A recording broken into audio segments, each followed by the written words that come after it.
Você sabia que a morte, para a ciência soviética de 1920, não passava de um erro de encanamento? Imagine, se puder, um laboratório onde o tempo parece ter coagulado junto com o sangue nas bandejas de metal. O ar é pesado, saturado com o cheiro acre de ozônio, éter e o aroma metálico e onipresente da hemoglobina exposta. Não estamos em um castelo na Transilvânia, nem nas páginas de um romance de Mary Shelley. Estamos em Moscou, no coração latejante, ou melhor, artificialmente pulsante do Instituto de Fisiologia Experimental e Terapia. Sobre uma mesa de mármore frio repousa uma cabeça. Apenas uma cabeça, sem corpo, sem pulmões, sem o calor de um peito que sobe e desce. No entanto, os olhos se movem, as pupilas, aquelas janelas da alma que a medicina dizia se fecharem para sempre no momento do último suspiro, aqui se contraem diante da luz. A língua lambe os lábios secos, a consciência, esse fantasma elétrico, ainda habita aquele fragmento de carne, mantida prisioneira por um emaranhado de mangueiras de borracha e bombas ruidosas. Este é o reino de Sergei Brukhonenko, para alguns, um gênio que decifrou o código da vida, para outros, um necromante moderno que transformou o sagrado em engrenagem. Esta é a crônica de como um homem decidiu que a fronteira entre este mundo e o próximo era um desafio técnico a ser vencido por parafusos, válvulas e sangue sintético. Prepare-se para mergulhar em um dossiê onde a ciência desafia a ética e o horror se torna a base da medicina moderna.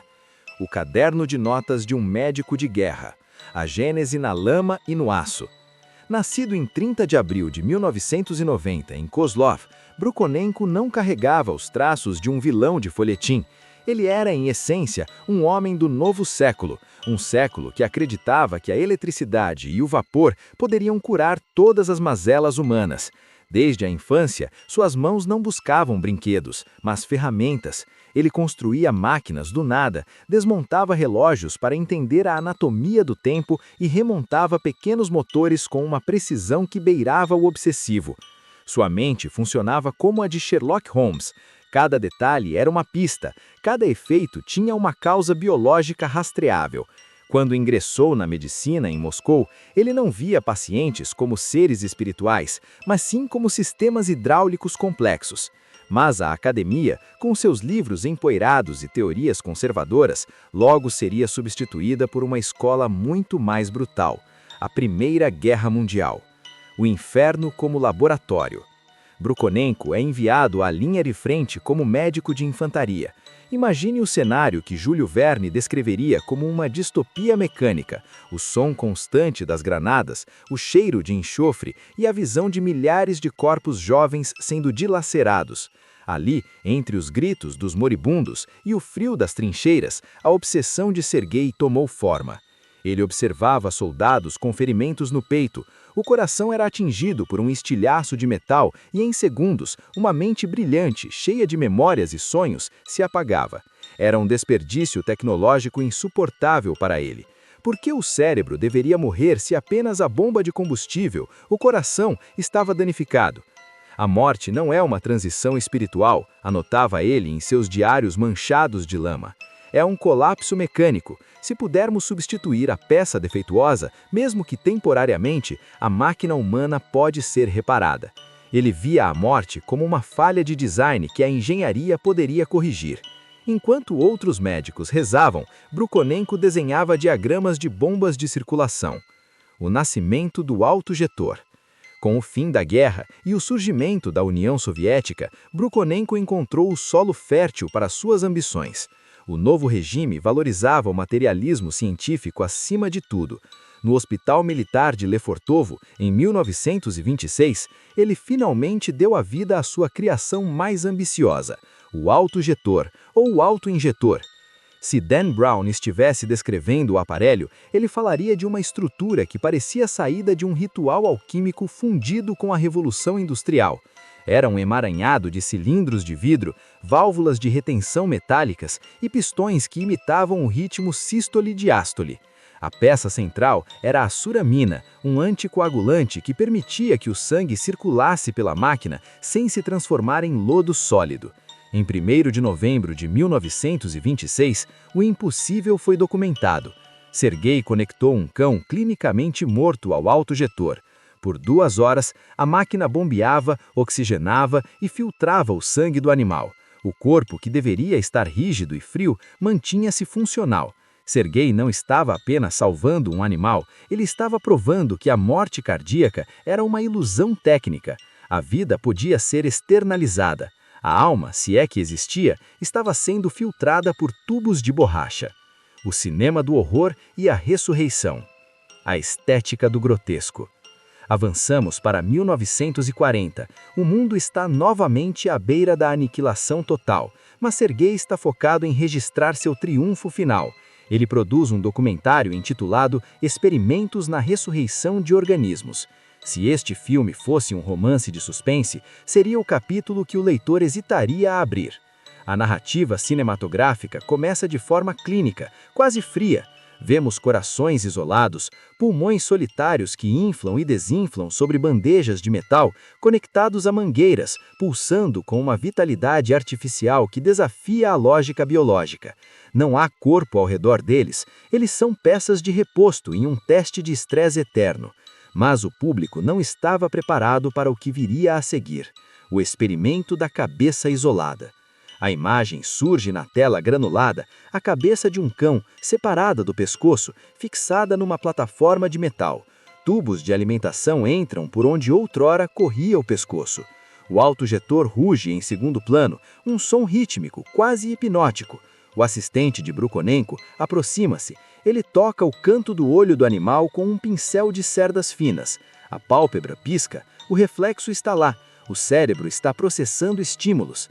Ele martela a mesa com força e as orelhas da cabeça decepada se erguem, buscando a origem do som. O horror atinge seu ápice quando lhe oferecem um pedaço de comida. A boca abre, a língua tenta lamber, os dentes tentam mastigar, mas não há estômago para receber o alimento. Ele apenas cai pelo tubo aberto da traqueia, escorrendo pela mesa. Para Brukhonenko, aquilo era a prova máxima de sua teoria. O cérebro, a sede da consciência, pode sobreviver independentemente do corpo, desde que a hidráulica seja mantida. Para o espectador, era a visão de uma consciência presa num fragmento de carne, um ser que não estava nem vivo nem morto, mas suspenso em um limbo elétrico criado pelo homem. A volta do abismo. O caso do cão ressuscitado.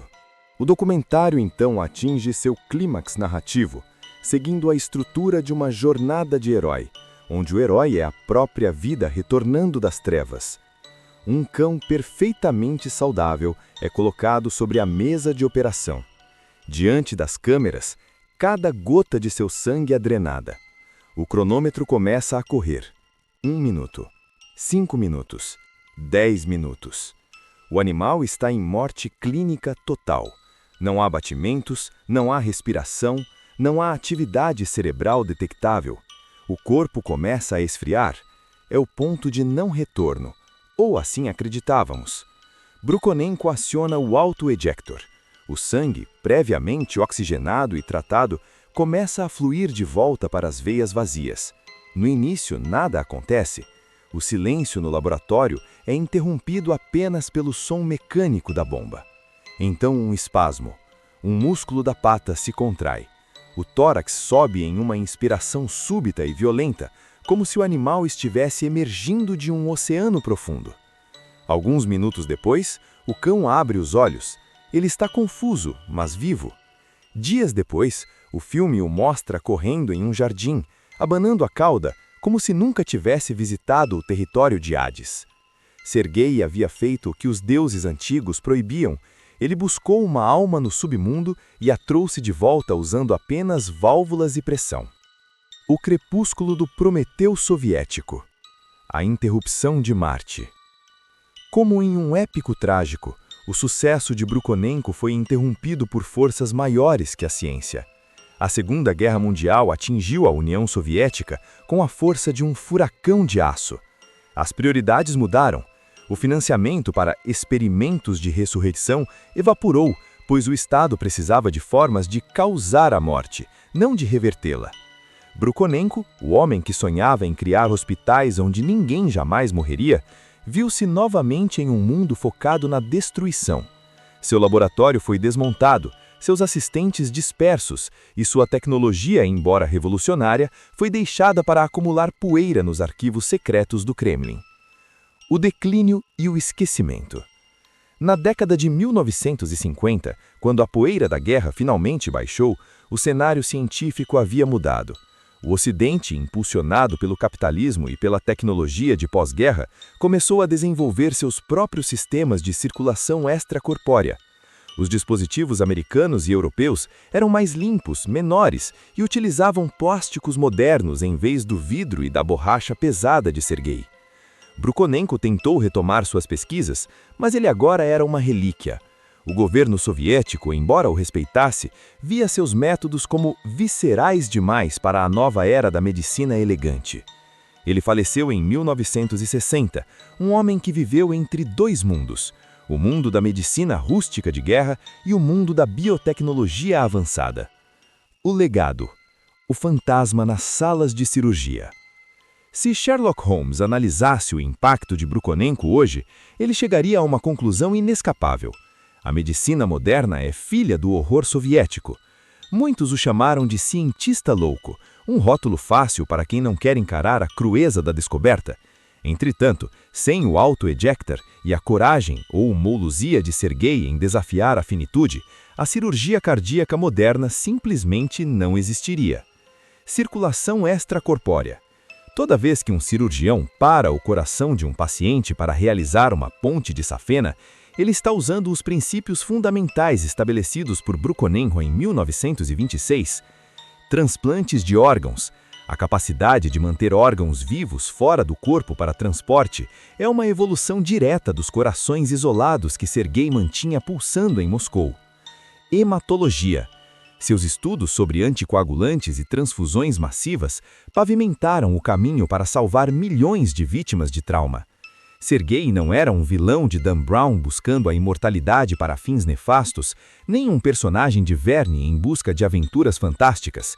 Ele era um homem pragmático que entendeu que o corpo humano é a máquina mais complexa do universo conhecido, mas ainda assim uma máquina. O eco na eternidade. Hoje, os vídeos de Brukhonenko circulam na internet com trilhas sonoras de terror, gerando likes e arrepios em segundos de visualização. Mas por trás do choque visual reside uma verdade desconfortável.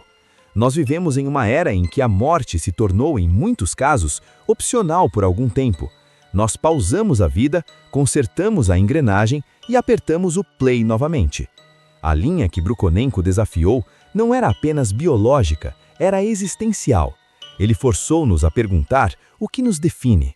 Somos a soma de nossas memórias ou somos apenas o fluxo de oxigênio em nossos neurônios? A última batida. O laboratório em Moscou está silencioso agora.